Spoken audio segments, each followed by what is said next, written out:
Alors, juste un petit mot avant l'émission d'aujourd'hui pour vous préciser que c'est un format différent, car je vais m'entretenir avec Christopher Gauchat, professeur à l'Université du Québec à Montréal. On va essayer de conclure avec un panorama de l'histoire du Vietnam après la guerre d'Indochine, et Christopher Gauchat, auteur entre autres d'une histoire du Vietnam, est l'invité idéal pour nous guider.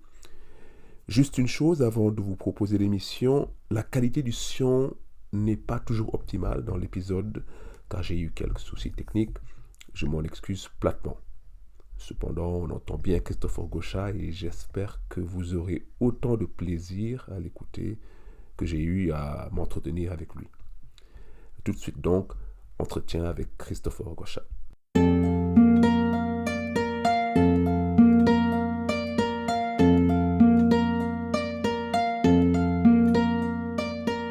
Bonjour et bienvenue sur Décolonisation le Vietnam. Pour cette dernière émission, on innove un peu et j'ai le plaisir de recevoir le professeur Christopher Gauchat.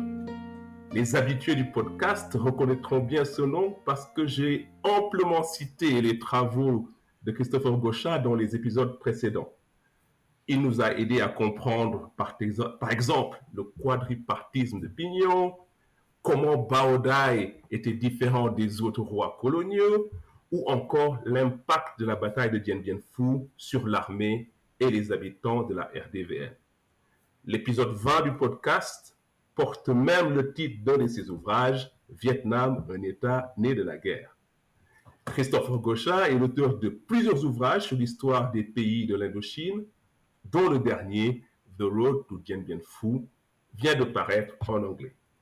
Je mettrai un lien dans la description du podcast vers toutes les références bibliographiques qui concernent Christopher Gauchat. Par sa maîtrise du français, de l'anglais et du vietnamien, Christopher Gauchat est à même de travailler sur les sources des principaux pays impliqués dans l'histoire du Vietnam au XXe siècle. Ce qui donne à ses travaux une portée internationale car il évite de rester enfermé dans les mémoires nationales. Si j'étais d'humeur complimenteuse, M. Gauchat, je dirais de vous que vous êtes le Paul Mus de notre temps. Donc, Christopher Gauchat, bonjour et bienvenue à ce micro. Bon, merci beaucoup, Xavier, de me recevoir aujourd'hui sur votre plateforme. Ça me fait grand plaisir. C'est vraiment un honneur d'être là avec vous. Et merci pour cette introduction très généreuse. C'est qui est véridique. Donc, je vous remercie encore d'avoir bien voulu accepter notre invitation. Et je voudrais commencer notre discussion avec votre actualité, c'est-à-dire votre dernière publication, The Road to Dien Bien Phu. Et je voulais vous demander de nous dire, voilà, si je l'avais lu avant de faire le podcast, qu'est-ce que j'aurais appris? Qu'est-ce que vous développez et qu'est-ce que vous avez trouvé justement sur la route de Dien Bien Phu? Oui, bon, c'est une très bonne question. Je vais répondre par citer Frantz Fanon. En D'accord. fait, c'est parce que je suis tombé sur Les Damnés de la Terre que tout le monde connaît, je pense qu'on Oui, peut le dire, c'est très oui. connu. Ce livre qui a été publié par ce Martiniquais qui faisait partie du FLN, donc du Front de Libération Nationale pendant la guerre D'accord. d'Algérie. Donc, il était de D'accord. côté algérien, On vient qui juste d'ailleurs de célébrer son anniversaire, le 20 juillet. absolument. Donc Fanon, il a écrit ce livre, Les Damnés de la Terre, D'accord. concernant la question de la violence de la guerre et de la colonisation. Et il pose cette question sur Dien Bien Phu. Que doit-on faire pour faire un Dien Bien Phu en Algérie et ailleurs? Donc j'étais frappé par cette question. Je le D'accord. cite dans l'introduction de mon livre et j'essaie de répondre à cette question. Que doit-on faire? Qu'est-ce que les Vietnamiens ont fait Mhm. pour arriver à Dien Bien Phu entre 1945, lorsqu'ils ont commencé Oui. dans une guerre de libération nationale, une guerre coloniale, une guerre de décolonisation, pour arriver à cette bataille épique, très connue, non seulement en France, non seulement aux États-Unis, mais aussi en Afrique, bien sûr. au Moyen-Orient, partout dans le monde, comme il est dit, Frantz Fanon. Donc, Oui, Xavier, pour répondre à votre question, je voulais porter une réponse à cette question. Je voulais expliquer comment les d'accord, Vietnamiens ont pu arriver à cette victoire sur bien sûr. l'armée française à Dien Bien Phu en 54. D'accord. Et justement, ouais, dites-nous, comment y sont-ils arrivés? Nous, dans le podcast, on a fait 20 épisodes pour essayer de voir ça. En gros, 45, la France débarque pour dénier l'indépendance par Ho Chi Minh. Et il me semble que 1950-49, c'est des années charnières où la guerre change de camp. Voilà, qu'est-ce que les Vietnamiens ont fait pour pouvoir rivaliser et gagner, justement? Comment ont-ils Je- fait? Voilà, ils ont créé un état de guerre, hein, comme vous l'avez dit tout à l'heure. Hein. Ils ont créé, je dirais, deux types d'états. Mhm. Donc, le premier type d'état, c'est ce que j'appelle l'archipel. Donc, c'est un État Mhm. qui commence en 45. C'est un État de libération nationale. C'est la guérilla. C'est le D'accord. tigre contre l'éléphant. On le Oui, voit pendant la guerre indonésienne contre les Néerlandais.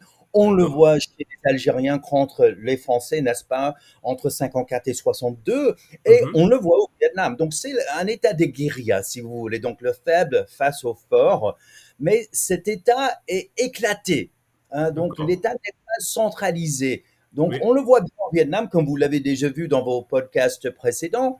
Hein, donc c'est d'accord. un État de guérilla. Ça change, comme vous l'avez très bien dit, Xavier, en Mhm. 50. Et ça, c'est important parce que à partir de 50, grâce à l'aide fournie par la Chine communiste au Oui, Vietnam de Ho Chi Minh, cet État, encore un archipel, un État guérilla, va d'accord. pouvoir Juste une transformer. minute pour les Oui, auditeurs qui ne connaissent pas le terme. Quand vous parlez d'archipel, est-ce que vous oui, voulez dire que l'État, la RDVN est éclatée sur le oui, territoire, c'est ça? D'accord. c'est ça. Donc, l'État de la République démocratique du Vietnam, créé par Ho Chi Minh en 45, Mhm. s'éclate devant le début de la guerre face à la France. D'accord. Donc, c'est des petites îles. Donc, il y a la capitale dans le maquis dans le nord, mais il Ville y a des Mac. petits îlots hein, dans le centre du Vietnam, dans le sud du Vietnam. Oui, Et en face de cet état de archipel, vous avez également l'État colonial hein, qui collabore avec l'État associé du Vietnam qui va se créer en 49. Donc, tout à je suis fait. d'accord avec vos auditeurs, c'est compliqué, mais il faut voir donc cette guerre, cette première moitié de la guerre, D'accord. d'Indochine comme des États éclatés qui se battent les uns contre les autres dans un type D'accord. de guerre de guérilla. Mais D'accord. ça change à partir de 59, surtout dans le Nord, parce que la République démocratique du Vietnam, la capitale dans le Nord, partage maintenant la frontière avec la Chine, Tout à devenue fait. communiste. Et Oui, cette Chine, si vous me permettez, oui. va apporter des choses que les Vietnamiens communistes de Ho Chi Minh vont pouvoir utiliser pour faire surgir un nouveau type d'État à D'accord. partir de cet archipel. Et là, D'accord. ça ne se fait pas en Algérie, ça ne se fait pas en Indonésie. Donc, j'essaie de répondre à ces questions de Fanon. Qu'est-ce qui s'est passé au Vietnam? Oui, Comment ont-ils fait pour arriver à créer un État? Donc, j'ai répondu, qu'est-ce qu'ils ont fait? Vous m'avez demandé, les Vietnamiens. Eh bien, ils ont créé un nouveau type d'État. Et d'accord. cette étape dépend donc de l'aide chinoise. Alors, D'accord. si vous me permettez, quel type d'aide? Aide militaire. Tout le monde le sait, je ne vais pas Oui, revenir là-dessus. Donc, l'aide considérable. militaire, c'est moderne, artillerie, Oui. hein, bah, voilà, le DC, hein, toutes sortes de choses. Ça, c'est une première chose. Deuxième chose, aide. Avec une armée, si vous me permettez, avec une armée, l'armée populaire qui devient une armée vraiment moderne, des régiments, des divisions. Exactement. Vous avez bien raison, Xavier, j'allais revenir là-dessus, mais D'accord. donc, Continue. Je vous en prie. oh, non, non, c'est très bien. La guérilla, l'armée des guérillas de Van Nguyen Diap et de Ho Chi Minh de 45 n'est plus un tigre. Le tigre commence à se transformer en éléphant, si vous voulez. Donc, comme vous l'avez D'accord. dit, une armée professionnelle, une armée avec bientôt 7 divisions, une armée avec l'artillerie, une armée avec des mitrailleuses, tout ce que vous voulez. Donc, comme vous l'avez si bien dit, une Mhm. armée professionnelle et moderne. C'est l'armée populaire du Vietnam qui naît justement en 50. Et là, encore une fois, c'est pas parce que le FLN en Algérie ou les républicains en Indonésie n'étaient pas aussi nationalistes, vous voyez, que les Vietnamiens. Non, c'est pas ça. C'est que les Vietnamiens, ils avaient une aide extrêmement importante de la part de blocs communistes D'accord, qu'ils ont pu et ils ont su utiliser pour construire quelque chose de différent. Donc, un d'accord, nouvel État. Donc, aide militaire, force moderne, aide diplomatique, donc de la part de l'Union soviétique et de la Chine, d'accord, aide économique, et la quatrième chose qu'on ignore, et j'essaie de le montrer dans le livre, c'est aide politique, des d'accord, modèles politiques que les Vietnamiens vont utiliser pour transformer leur État d'une façon beaucoup plus centralisée, d'accord, beaucoup plus communiste, il faut le dire. Et là, ça se fera jamais, ni en Indonésie, ni en Algérie. Donc, il est important que l'État de Ho Chi Minh soit quand même un État communiste. bien Donc, sûr. on a deux types de guerre, pardon, deux types d'États de guerre. Donc, guérilla, comme je disais tout à l'heure, archipel. Mais maintenant, à partir de 50 jusqu'en 54, un nouveau type de guerre doublé d'un nouveau type d'armée Bien sûr. se profile, s'affirme. Et là, cet état de guerre avec cette armée professionnelle va pouvoir faire des batailles, 8 au total, entre 1950 et 1954, des batailles rangées, des D'accord. batailles conventionnelles. Ce n'est plus un tigre, vous voyez, comme Ho Chi Minh le disait en 46. Donc maintenant, on a un État qui est en train de faire une véritable guerre conventionnelle grâce à cette aide militaire du bloc communiste, surtout la Bien sûr. Chine, Oui. mais aussi grâce à des modèles, des expériences Mhm. politiques qui permettaient donc à Ho Chi Minh et son entourage de créer un État capable de gérer cette aide, diriger cette armée Oui. et gagner. Au moins, à Dien Bien Phu, c'était une victoire. À Cao Bang en 1950, c'était une Tout à victoire fait. aussi. Ils n'ont pas gagné tout le temps, on est bien d'accord. Je ne veux pas trop héroïser cet État, Bien mais sûr. j'essaie juste de répondre à votre question, un peu longue, je suis désolé, Je vous en prie. mais en disant que voilà, on a quelque chose de unique et c'était un peu ça que j'essaie de montrer, si vous me permettez, Bien à sûr. Monsieur France Fanon, que j'estime énormément. D'accord. Donc, en conclusion, on peut dire que quand Fanon demande que peut-on faire pour faire notre Dien Bien Phu, mais personne ne l'a fait depuis. C'est ça. Mais jusqu'à maintenant, on expliquait un peu la victoire vietnamienne, c'est parce qu'ils étaient extrêmement nationalistes. Bien Je sûr. ne dirais jamais le contraire. Je ne dirais jamais le contraire. Mais je pense qu'on peut dire également que l'FLN en Algérie, les républicains, les nationalistes qui se battaient contre les Britanniques au Kenya, ils Bien étaient sûr. nationalistes aussi. Oui. Il faut juste pousser l'analyse un peu plus loin pour D'accord. vraiment essayer de comprendre, mais comment ont-ils fait? Et voilà, j'essaie de répondre à Monsieur Fanon, comme vous l'avez dit. D'accord. Et justement, cet État né de la guerre, cet État maoïste presque né de la guerre, je fais un peu dans le désordre, mais ça me vient tout de suite à l'esprit. Quand on Très voit bien. l'État vietnamien aujourd'hui, est-ce qu'ils ont gardé quelque chose de cet État qui est né de la guerre de décolonisation avec la France?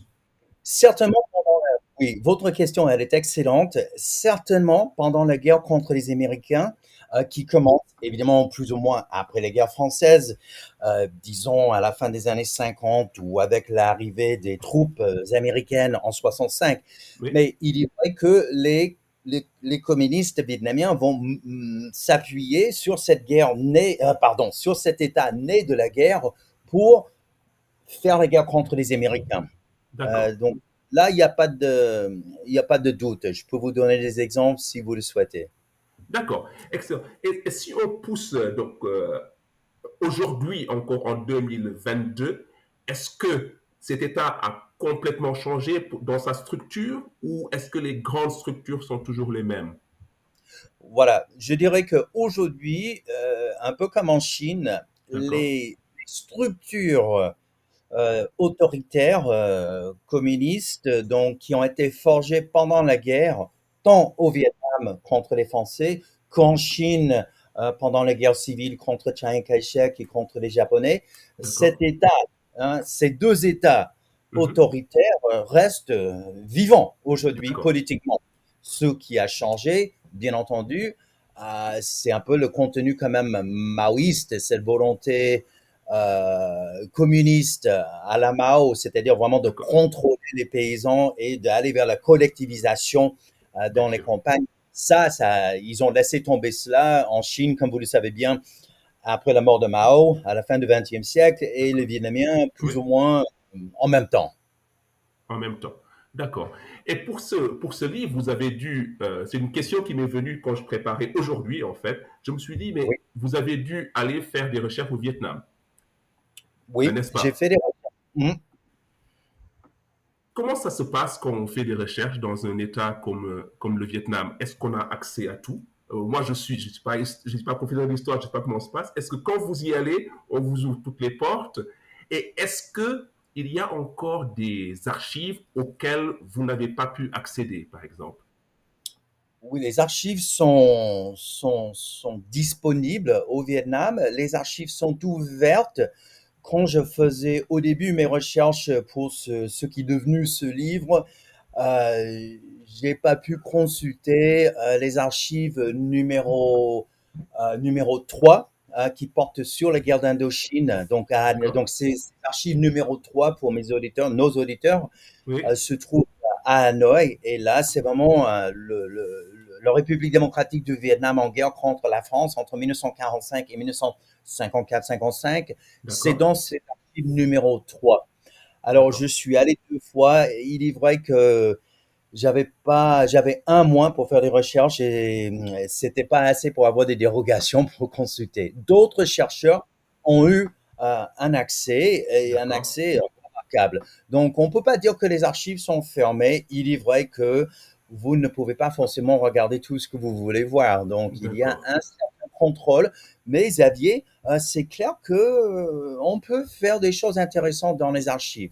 d'accord, Deuxième chose, si vous me permettez, c'est que à la Bibliothèque nationale, donc à Hanoï, ils ont une collection d'accord, de publications internes, ça s'appelle. Donc des documents officiels qui ont été publiés pendant la guerre d'Indochine, qui ont été regroupés et déposés à la Bibliothèque nationale du Vietnam à Hanoï, et ça s'appelle la collection de la résistance donc d'accord, entre 45 et 54, et j'ai pu quand même consulter ces documents-là. d'accord. Troisième chose, il faut le dire, les archives françaises, les archives coloniales à Aix-en-Provence et Mhm. les archives militaires près de Paris à Vincennes, au château de Vincennes, sont extrêmement riches. Bien entendu, vous avez des documents français, des rapports rédigés par les officiers, des Bien sûr. administrateurs coloniaux, etc., etc. Oui, Mais vous avez également, et c'est ça qui est important peut-être pour vos auditeurs, eh ben, il y a des documents vietnamiens. Il y a des documents saisis en opération, d'accord, parfois en traduction, mais souvent en langue vietnamienne. Donc, d'accord. je dirais à nos auditeurs, il y a des choses tant au Vietnam qu'en France Qu'en France. sur la guerre d'Indochine. C'est très, très riche, les fonds D'accord. en France, et les fonds sont très riches aussi au Vietnam, comme je disais Oui, tout à l'heure. Voilà donc les trois piliers un peu d'accord, importants concernant les sources. d'accord. J'espère que nous n'avons pas perdu trop d'auditeurs en parlant d'historiographie. Donc, on va juste revenir. En fait, à l'histoire elle-même. Nous nous sommes arrêtés la semaine dernière avec donc les accords de Genève. Et Voilà, enfin, j'ai poussé un peu jusqu'en 1955-56 quand Ngo Diem se débarrasse de Bao Dai, c'est ça, proclame l'indépendance et dit à Ho Chi Minh, il n'y aura pas d'élection. c'est ça. Moi, ce qui m'a frappé quand j'ai lu votre ouvrage The Penguin History of Modern Vietnam, c'est que vous établissez un parallèle entre la manière dont, après Genève, les deux États pensent d'abord à se consolider. Oui. Pouvez-vous nous expliquer ça en quelques mots? Bah, je dirais, en quelques mots, il s'agit de 2 États autoritaires. D'accord. Voilà, et c'est pas ça devrait pas nous étonner, hein. Donc Oui. on ne peut pas d'un côté, vous avez la République démocratique du Vietnam, comme vous l'avez vu la semaine dernière, cet État-là Mhm. va occuper le nord du Vietnam. Donc le nord Vietnam, si vous voulez, est Bien né sûr. à ce moment-là, à l'automne du 17e parallèle. Oui. Cet État est un État communiste. Oui. Donc, c'est un État à parti unique. Je pense que là, il D'accord. n'y a pas de discussion. On peut revenir sur ces questions si vous voulez bien. Par contre, dans le sud, eh ben, vous avez la naissance d'un autre État non communiste, Mhm. anticommuniste, Oui. mais cet État-là aussi, et je pense que les nouvelles recherches, depuis quelques années d'ailleurs, confirment bien que l'État de Ngo Dinh était un État autoritaire. Bien sûr. Euh, donc, je ne vais pas dire forcément une dictature, ça serait peut-être un peu trop, hein, mais quand même, c'est un État autoritaire avec un pouvoir centralisé aux Bien mains sûr. de Godizim et sa famille, jusqu'à ce qu'il soit renversé, comme vous le savez Oui. bien, en 1963. D'accord. D'ailleurs, ce qui m'a frappé, c'est que les deux même font une réforme agraire, alors que C'est ça. et qui finissent en catastrophe relative toutes les deux. Tout à fait, tout à fait. Donc, vous avez la réforme agraire qui commence vous avez la réforme agraire qui commence dans la République démocratique du Vietnam en Oui, 1953 tout contre à les fait. Français. Ça va durer jusqu'en 1956. Six, tout à Donc, fait. réforme agraire entre 53 et 56, Mhm. suivie par une collectivisation staliniste, si vous voulez, maoïste, communiste, au début des années 60, qui coïncide justement avec le début de la Seconde Guerre du Vietnam entre les Vietnamiens. Donc, D'accord. vous voyez, il relance la collectivisation avec la relance de la guerre. Donc, je reviens sur D'accord. votre première question D'accord. hein, sur ça. Et puis, vous avez les réformes agraires dans le Sud. Donc, Diem, il avait vu ce que les communistes avaient fait et il a en partie sa propre réforme agraire sur le modèle communiste, mais il voit aussi ce qui se passe à Taïwan, il voit ce qui se passe un peu au Japon aussi après la Seconde Guerre mondiale. Mais comme vous le dites, dans les deux cas, c'est si vous êtes un paysan, paysanne, c'est pas évident, hein. Bien sûr. C'est pas évident. C'est plutôt des échecs. Bien sûr. Et d'ailleurs, il me semble que avec l'échec de la réforme agraire au Nord, il y a une sorte de libéralisation qui m'a fait penser au mouvement des sans-fleurs en Chine, Oui, mais après, tout de suite, retour de bâton, comme vous l'avez expliqué tout à l'heure. je pense que vous l'avez très très bien résumé là. Donc une petite ouverture et après, si vous me permettez, rebalote. Donc on suit toujours le modèle communiste vers D'accord. la collectivisation. Donc, et la collectivisation, encore une fois, une collectivisation qui est, comment dirais-je, mobilisée par la reprise de la guerre. Donc, on revient sur ce que je disais sur la deuxième partie de la guerre d'Indochine, 50-54. Donc, la D'accord. guerre, l'utilisation et la création de cet État communiste, ça va de pair, toutes ces choses-là. D'accord. D'accord. Et je pense que c'est dans un documentaire français, je ne sais plus lequel, que j'avais entendu le terme le socialisme par la guerre et la voie vietnamienne. Oui, tout à fait, c'est bien. Bah, c'est très bien, D'accord. absolument. D'accord. Et justement sur la guerre, si on pense à Genève, elle met fin à la guerre française, mais la guerre vietnamienne est un peu mise en pause.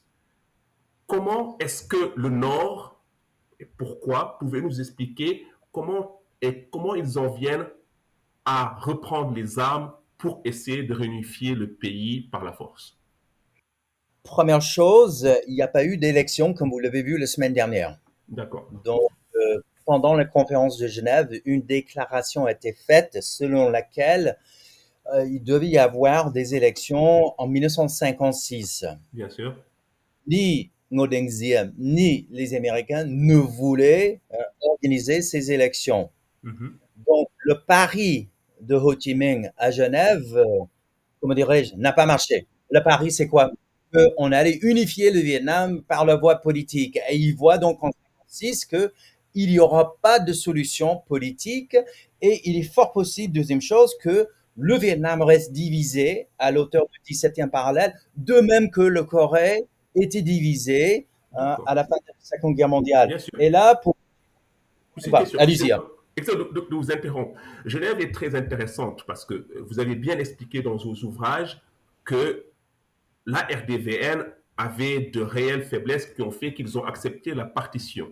Mais Oui. ma question, c'est est-ce que vous pensez qu'ils n'avaient pas le choix ou alors est-ce qu'ils ont été trop naïfs de croire en des élections dans les 2 ans? C'est une bonne question. Dans mes deux livres, je dis qu'ils ont fait un pari. Quelle que soit la raison, Mhm. c'était quand même un pari Bien sur sûr. une solution politique. Mais comme vous l'avez dit, et je le souligne surtout dans mon nouveau livre sur Dien Bien Phu, c'est que l'état de guerre, le Vietnam de Ho Chi Minh, mais surtout le peuple vietnamien, Oui, était épuisé par ces guerres conventionnelles. bien Donc, sûr. on pense qu'entre 500 000 et 1 million de Vietnamiens et Vietnamiennes sont décédés pendant la première guerre d'Indochine. Tout à Donc, fait. si vous voulez, ils étaient prêts à Genève, finalement, et on a des documents qui le montrent, à accepter au moins une pause. Et ça, peut-être ils se sont dit, on ne sait pas trop, mais il faut arrêter la guerre parce que si on continue, on va faire exploser. Tout Vous à fait. voyez, donc voilà ma réponse à votre question. D'accord. On a une idée. Les Vietnamiens, ils ont accepté la fin de la guerre en 1954. Oui, les Chinois et les Soviétiques mettaient une pression, mais les Vietnamiens, ils ont accepté aussi Bien sûr. d'arrêter. Bien Et on sûr. arrive en 56, 57, 58, et là, la question se repose. Est-ce D'accord. qu'on accepte la division du Vietnam en deux États, comme en Corée jusqu'à nos jours, ou D'accord. est-ce qu'on reprend la guerre là où on l'avait laissée en juillet 54? Et justement, là, il la laisse. Quel est le catalyseur pour qu'en 1958, 59, 60, qu'ils se disent, on y va? Eh ben, bah, parce que deuxième chose, donc, bah, première chose, pas d'élection, on s'est fait avoir, si vous voulez, si vous mettez à la place D'accord. de Ho Chi Minh, on s'est fait Bien sûr. avoir. Deuxième chose, c'est que Ngo Dinh Diem, eh ben, il veut pas les élections. Pourquoi? Parce qu'il veut consolider, centraliser sa mainmise sur le Sud. Et ça veut dire quoi? Ça veut dire qu'il s'attaque, il réprime les D'accord. cellules, les réseaux communistes qui sont restés sur place. Et donc, et ça a marché, Xavier. Et D'accord. ça a marché. Si bien qu'on arrive en 58, en 59, et les communistes à Hanoï, dans le Nord, sont en train de dire qu'est-ce qu'on fait? Parce que si on continue comme ça, eh ben, on n'aura plus d'appui dans le Sud. Et Bien c'est à sûr. ce moment-là, en 59, une décision est prise. Et cette décision est poussée par un nouvel homme qui s'appelle Les Zones. Donc, qui va D'accord. remplacer Ho Chi Minh comme le secrétaire général, comme le chef du Parti communiste en 59 et 60. Donc, il s'appelle, pour vos auditeurs, Les Zones, et il devient l'homme fort du Vietnam du Nord, de la République D'accord. démocratique du Vietnam. Et c'est lui qui va vraiment mener la bataille D'accord. graduelle. D'abord, à partir de 59, une guerre graduelle contre la République de Ngo Dinh Diem et finalement directement contre les Américains une fois que les Américains entrent en guerre directement en 65. En 65. D'accord. On va passer vite sur la guerre américaine parce que on sait que du coup, entre 1960 et 1975, avec beaucoup d'évolutions, les communistes vont réussir à réunifier le pays. Et ce qui m'a frappé en vous lisant dans vos ouvrages, ce que j'aime bien, c'est que vous faites des parallèles entre l'ancienne et la nouvelle histoire. Et en 1975, je me rappelle que vous avez comparé la réunification autoritaire du pays à Oui. l'attitude de Minh Mang au 19e siècle. Pouvez-vous nous rappeler qui est Minh Mang dans l'histoire du Vietnam et pourquoi l'attitude autoritaire à partir de 1975 des communistes vous rappelle sa politique? Bah dis donc, hein, vous avez bien lu mon ouvrage, Xavier. Merci beaucoup. Je pense que vous mettez le doigt sur peut-être une problématique plus large qui frappe l'histoire du Vietnam, comme d'autres pays, comme mon pays d'origine, les États-Unis, même la Chine et d'autres pays qu'on peut citer. Mais bref, c'est le problème de la guerre civile. Donc, Bien si sûr, on remonte au XVIIIe siècle, début du XIXe siècle au Vietnam, sans entrer dans trop de détails, le Vietnam n'était pas si unifié que ça et les Vietnamiens ne s'entendaient pas si bien que ça non plus. bien Alors, sûr, encore une fois, pour vos auditeurs, euh, ça, c'est pas étonnant, hein. On peut citer beaucoup de pays qui ont ce problème de unification. tout à fait. Donc, on arrive au bout de 30 ans de guerre civile à la fin du 18e siècle et début du 19e siècle. On arrive en 1802 Mhm. et la famille de Ming Mang, et donc cette famille s'appelait les Nguyen, Nguyen, Tout à fait. euh, ont gagné la guerre civile après 30 ans de guerre, un peu comme vous voyez en 75 les gagné la guerre après 30 ans de guerre coloniale, mais aussi guerre civile entre les Vietnamiens, entre Ho Bien Chi sûr. Minh, entre Ngo Dinh Diem. Donc, Minh Mang, il va prendre le pouvoir dans les années 1820, et là, un peu comme Ngo Dinh Diem, un peu comme les Zuan, les communistes en 75, avec une main de fer, il va unifier politiquement et militairement le pays dans les D'accord. années 1820 et les années 1830, de D'accord. même que, j'essaie de répondre à votre question, de même que Ngo Dinh Diem, il essaie de la faire jusqu'à sa mort en 63, et les communistes, une fois au pouvoir, ils vont faire la même chose, ils vont unifier ce pays. Une fois pour toutes, on verra, mais avec une main de fer à partir de 75. D'où vient donc ce parallèle dont vous avez D'accord. parlé tout à l'heure entre les communistes en 75 et Ming Mang dans les années 1820 et 1800. 30? D'accord. Et à quoi ressemble la réunification autoritaire en 75? Quels sont les actes politiques et économiques que met en place le régime communiste pour affirmer son autorité? Bien sûr, bah, un peu schématiquement, mais sans me tromper, je pense pas. Euh, Militairement, les communistes sont présents. D'accord. Donc, ils appliquent une domination militaire. Donc, ça, c'est une chose qui est importante. Deuxième chose, les communistes donc, du Nord, lorsqu'ils vainquent le Sud en 75, Mhm. ils vont contrôler, ils vont, comment dirais-je, refaire le système policier, les services de sécurité. Et ça, D'accord. c'est lié quand même à Hanoï, avec souvent les hommes donc venus du Nord. Pourquoi? Ils veulent contrôler ce Sud qui n'était pas les leurs depuis très longtemps, vous voyez. Oui, Donc ça, c'est une deuxième chose.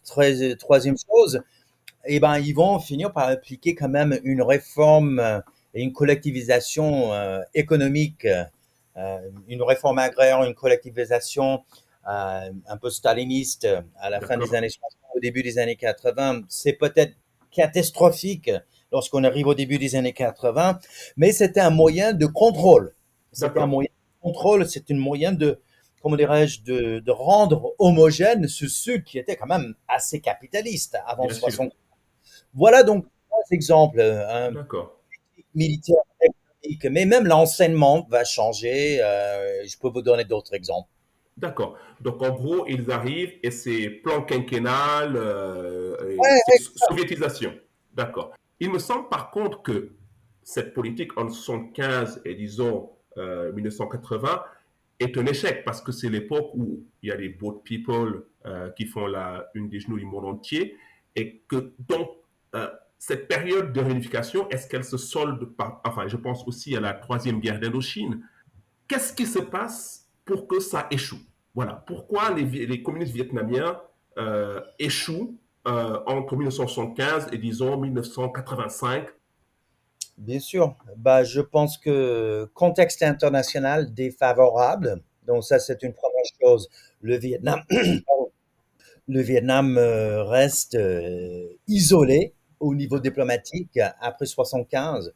Deuxième chose, c'est lié à la première, mais c'est le déclenchement de la troisième guerre d'Indochine, ce qui isole davantage le Vietnam. est-ce que cette guerre, si je me permets, est-ce que Hmm. cette troisième guerre de l'Indochine, donc notamment au Cambodge, est-ce que Ouais. là encore, le terreau de cette guerre, c'est les accords de Genève?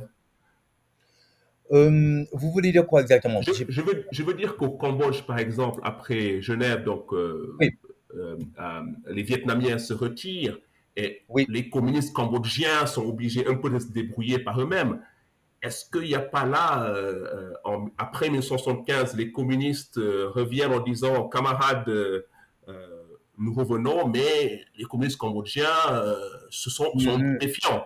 Euh, donc, Oui. enfin, j'ai pensé juste comme ça, mais est-ce qu'on peut remonter aux accords de Genève pour expliquer le déclenchement de l'intervention vietnamienne au Cambodge?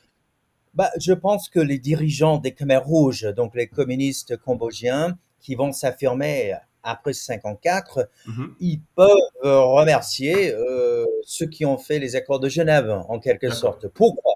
Parce que les Vietnamiens communistes sont obligés de se retirer non seulement du Sud-Vietnam, comme vous l'avez vu la semaine dernière, mais oui, ils doivent également retirer leurs alliés cambodgiens du Cambodge. Et ça laisse donc le champ libre mhm. aux communistes associés avec Pol Pot et Ieng Sari de D'accord, s'affirmer. Pour d'accord. répondre à votre question d'une façon un peu vite, Mhm. ce volet-là, ce groupe de communistes cambodgiens, ils vont développer un nationalisme qui est opposé plus aux Vietnamiens, que ce soit les communistes ou pas, D'accord, que aux Français. Hein, vous d'accord, voyez. Donc vous d'accord, avez un groupe de communistes cambodgiens très hostile aux communistes vietnamiens, aux d'accord, Vietnamiens non communistes aussi, qui vont arriver au pouvoir en 75 et d'accord, ça va créer des problèmes entre les frères communistes, comme vous le savez bien. Et c'est l'une d'accord, des raisons pour lesquelles une troisième guerre d'Indochine éclate en 78 et en 79 entre d'accord. les Cambodgiens communistes, Pol Oui, Pot et compagnie d'un côté, et les communistes vietnamiens, les Nguyen et compagnie de l'autre. Et d'accord, cela isole, pour revenir sur votre question, sur l'échec des politiques communistes après 75, cette guerre d'Indochine isole davantage les communistes vietnamiens. Ils n'ont qu'un seul allié, à vrai dire, ce sont les soviétiques. Mais regardez d'accord, bien les soviétiques.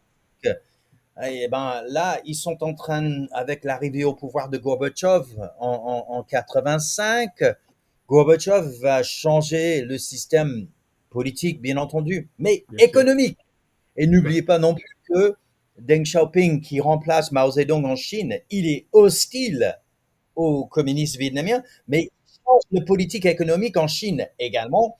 Et Bien sûr. donc, dans le monde communiste, vous avez une modernisation, c'est-à-dire que les communistes acceptent pour la première fois de suivre un modèle au moins économique, je vais le dire, assez capitaliste. Tout Vous à fait. voyez, vous ne pouvez pas me dire que la Chine aujourd'hui, économiquement, hein, Oui, oui, tout à économiquement, fait. c'est assez capitaliste. On peut en discuter, mais politiquement, ça reste un État né de la guerre, donc Tout à fait. communiste, comme on l'a dit D'accord, tout à l'heure. Donc le Vietnam est vraiment coincé d'accord, au début des années 80. Et puis une résistance, quatrième facteur, dernier facteur, il y en a d'autres, mais bon, il y a une d'accord, résistance dans le sud. Et comme il y a eu une résistance chez les paysans dans le nord à cette réforme agraire et ces collectivisations forcées. Donc, d'accord. c'est quelque chose de classique. La production agricole, la production du riz chute. Donc, on l'a vu dans le nord et on le voit dans le sud. Et d'un coup, le Vietnam, qui a toujours été exportateur de riz, ne l'est plus. D'accord. Et donc, à ce moment-là, donc, ça va amener des réformes à la fin des années 80 et aussi à signer les accords de Paris pour mettre fin à tout ça. Donc, si on avance un peu, donc le Vietnam passe cette étape et donc libéralise son économie et sort de son isolation. Et aujourd'hui, c'est un des tigres de l'Asie avec une économie en pleine croissance. Le Covid a peut-être rendu cuté, mais en tout cas, une économie en pleine croissance, un pays aussi, une population qui monte. Et ça me frappe, si on revient à la décolonisation, je suis Hum, sénégalais, donc je parle hum, encore français. Euh, il est probable que si je rencontre un Algérien, Mhm. Il est probable, si on se rencontre en France ou au Canada ou ici, qu'on parlerait français. C'est probable. Si je rencontre un Vietnamien, c'est beaucoup moins probable.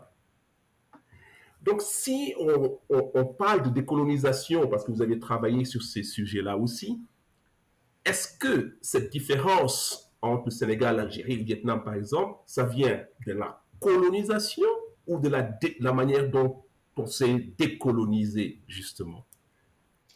Bah, c'est une excellente question. Je n'ai pas une réponse sûre, mais j'ai quand même donné quelques hypothèses Oui, dans mon dernier livre. Alors, si vous me permettez, si vous regardez bien les négociations entre Ho Chi Minh et les Français en 45-46, et même en 47, Ho Chi Minh, il était prêt à négocier avec les Français. oui, Euh, Exemple, il était évidemment, il y avait des problèmes politiques, on est bien d'accord, hein, des problèmes militaires, c'est très important.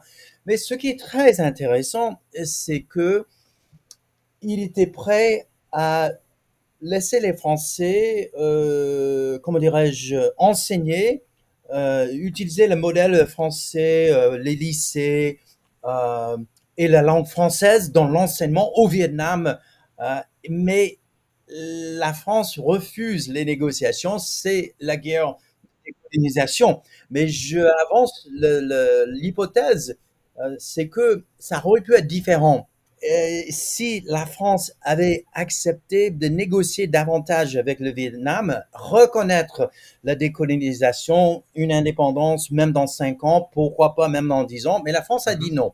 On bien peut sûr, revenir sur cette question. Mais là, ça exclut le français dans l'enseignement, ça d'accord, exclut le français chez les administrateurs, chez les militaires, ça exclut la coopération avec la France, bien si sûr, vous alors, il est vrai que la France a essayé de récupérer le coup avec le gouvernement de Ngo Dinh Diem, mais les rapports n'étaient pas bons et les bien Américains sûr, ont jeu. Les Américains, et là, les Américains vont pas utiliser le français ou peu, au moins pour des raisons évidentes, ils vont pas utiliser le français. Donc, bien vous sûr, voyez, je veux dire, c'est que la guerre d'Indochine a tué dans l'œuf la possibilité de la francophonie.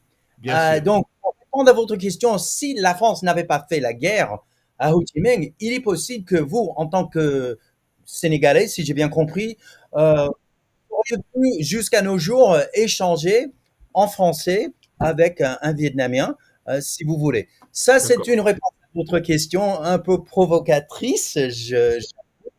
Je vous en prie.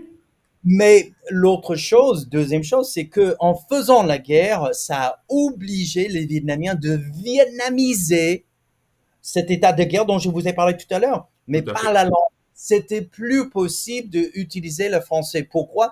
Parce que il fallait former, enseigner des cadres, des fonctionnaires, des officiers Mhm. relevant de la population, si vous me permettez, paysanne, mais qui ne connaissaient pas le français. Ils Bien n'allaient sûr. pas apprendre à ces gens-là dans un moment de guerre. Allez, on va vous enseigner le français afin que nous puissions tous s'échanger en français. Non, c'était en vietnamien, c'était D'accord. dans cette langue romanisée qui facilitait la tâche, Xavier. Vous voyez ce que je veux dire?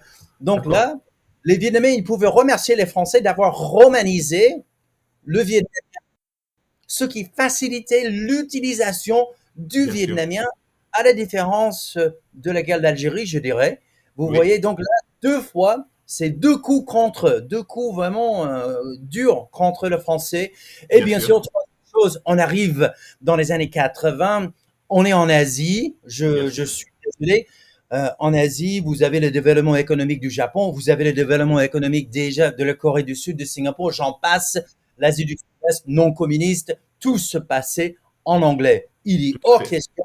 Il est hors question, même si la France essaie de relancer la francophonie, et je suis quelqu'un de très francophile, francophone, je pense, et c'est pas possible. Je pense que même mes collègues les plus francophiles en France et francophones, ils seraient d'accord avec moi. Bien On sûr. arrive dans les années 80 et Tout à c'est fait. pas possible. Et on peut comprendre hein, pourquoi des villes l'utiliser, c'est normal, c'est Absolument. pas étonnant, hein. Voilà mes Absolument. trois réponses un peu à votre question. une réponse tout à fait satisfaisante et pertinente, je voudrais dire. Et je voudrais juste finir par une dernière question. Euh, C'est-à-dire, aujourd'hui, vous qui travaillez au Vietnam, en France, etc., quelle est la mémoire de cette guerre de Ah, décolonisation et de la colonisation? Je sais qu'elle est instrumentalisée par les autorités de Hanoï, mais dans le peuple ou voilà, quelle est la mémoire de cette guerre? Est-ce qu'elle est complètement oubliée ou alors, voilà, quelle est-elle aujourd'hui au Vietnam? ouais, c'est une excellente question. Je travaille en ce moment un petit peu sur cette question-là. D'accord. Je répondrai avec deux, trois choses, Xavier. Donc, première chose, cette question mérite d'être travaillée d'une façon sérieuse, à mon avis. Mhm. Ce n'est pas encore le cas. Donc, si parmi nos auditeurs, il y a quelqu'un qui aimerait bien essayer de répondre à votre question, je pense que ce serait une très bonne chose. Donc, Avis aux auditeurs. voilà, c'est ça. Donc, tant en France que au Vietnam, je dirais que les autorités officielles s'intéressent peu à la guerre d'Indochine. Donc ça, c'est ma deuxième réponse. Mhm. Je dirais que si vous regardez bien au Vietnam, oui, on va commémorer Dien Bien Phu, mais franchement, à mon avis, je peux me tromper. Encore une fois, ça reste vraiment d'être étudié de près, mais je trouve que ça va pas plus loin pour les autorités vietnamiennes. C'est la nation vietnamienne qui a fait la résistance contre les méchants français, contre les méchants américains, contre les méchants chinois, troisième guerre d'Indochine, mais ça D'accord. va pas plus loin. C'est Plus juste que loin. c'est une histoire nationale basée sur la résistance, la guerre. Mhm. Beaucoup de pays font cela, il n'y a pas de problème. Mais pour la mémoire, ça va pas plus Plus loin. loin. D'accord. Troisième chose, toujours côté vietnamien, je pense que les autorités vietnamiennes ne veulent pas en parler trop, D'accord. à la différence des dirigeants de l'Algérie actuelle, par exemple. D'accord. Ils ne veulent pas faire le procès de la décolonisation à la France. Pourquoi? Parce que les autorités vietnamiennes, ils préfèrent mettre l'accent sur ce qui se passe dans l'Indo-Pacifique, D'accord. ce qui se passe par rapport à la Chine qui pose un problème. Vous voyez ce que je veux dire?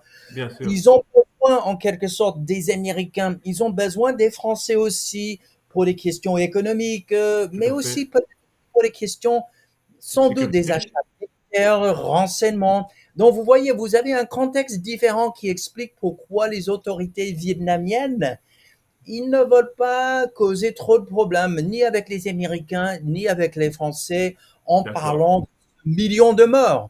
Bien sûr. Et vous voyez ce que je veux dire? Donc, il y a des choses qui se sont dépassées pendant la guerre d'Indochine, Bien sûr. tant chez les Vietnamiens que chez les Français. Mais regardez bien, vous voyez bien la question de la mémoire en France par rapport à la guerre d'Algérie. C'est tout le contraire. Absolument. C'est C'est c'est tout le l'opposé. contraire. Je pense que vous êtes d'accord avec moi. Absolument. Euh, du point de vue franco-sénégalais, on voit Bien bien sûr. qu'il y a un silence. La guerre d'Indochine reste méconnue. Donc Absolument. voilà, peut-être une troisième ou peut-être c'était le quatrième élément de réponse à votre question. Tout Et à fait. donc, dernière chose, c'est que on a besoin que plus de monde travaille sur la guerre d'Indochine, me semble-t-il, D'accord. tant au Vietnam qu'en France, qu'au Sénégal, que partout, hein, voilà, c'est ça que je veux dire. Donc, si on va changer la donne un peu, il faut qu'on bosse tous ensemble, voilà. Ben, écoutez, ce sera le mot de la fin. Avis à nos auditeurs et j'espère que ce n'est pas tombé dans l'oreille de sourds, que des vocations seront créées après cette discussion et ce super panorama que vous nous avez fait, vous nous avez vraiment permis de remettre en perspective les 20 épisodes qu'on a fait en prenant de la hauteur. Donc, merci beaucoup encore de Christopher Gauchard d'avoir bien voulu répondre à nos questions. Xavier, merci à vous et merci à vos auditeurs. C'était vraiment un plaisir. À très bientôt, j'espère. À très bientôt. Merci beaucoup. C'était donc la dernière de Décolonisation du Vietnam. L'occasion pour moi de vous souhaiter de belles vacances et de vous remercier pour votre fidélité. Je serai de retour dans quelques mois, sûrement vers la fin de l'année, avec une nouvelle série qui sera consacrée à Haïti. Je vous rappelle que vous pouvez me faire part de vos remarques et de commentaires par mail ou sur les réseaux sociaux sur cet épisode ou sur n'importe quel autre épisode. Tout ça est bienvenu, tout comme notes et commentaires sur Spotify ou Apple ou toute autre plateforme. Ça permet de faire connaître le podcast et d'étendre son audience. Et s'il y a des gens autour de vous qui sont intéressés, n'hésitez pas non plus à en parler autour de vous. Merci à toutes et à tous et salut.